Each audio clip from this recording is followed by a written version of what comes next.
እኔ አንዳንዴ የሚገርመኝ አላህ እኔንም እናንተንም ይቅር ይበለን። እኔና እናንተን ካልነበርንበት የፈጠረን አላህ አብልቶ አጠጥቶ ያሊለንን የሰጠን አላህ ብዙዎቹ ያኒ ሆስፒታል ማለት ነው ታሞ የተኙ እኔና እናንተን ጤና ሰጥቶን በጤና እንድንሄድ ያደረገን አላህ ብዙዎቹ ሰያኒ ማለት ነው በግፍ እስር ቤት ገብተው እኔና እናንተን በሰላም እችን ዱንያ እንዳፈለገን ሄደን ያሻም ቦታ ሄደን እንድንመለስ ያደረገን ጌታ ውድ የተባሉ ማለት ነው ሰዓቶቻችንን ለሌላ ነገር ሰጥተን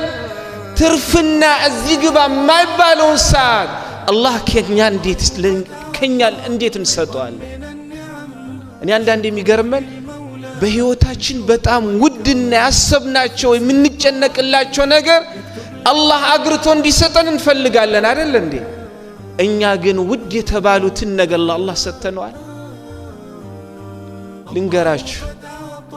1 ሰዓትና 2 ሰዓት ኮላችንን ወይንም ስራችንን ትተን መተን ቀድመን መስጂድ ገብተን ዒባዳ ማድረጋችን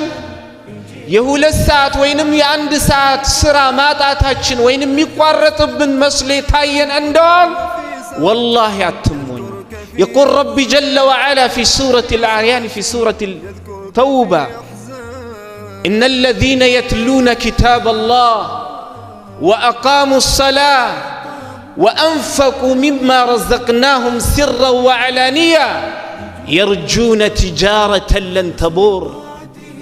الله من إلنال إن الذين يتلون كتاب الله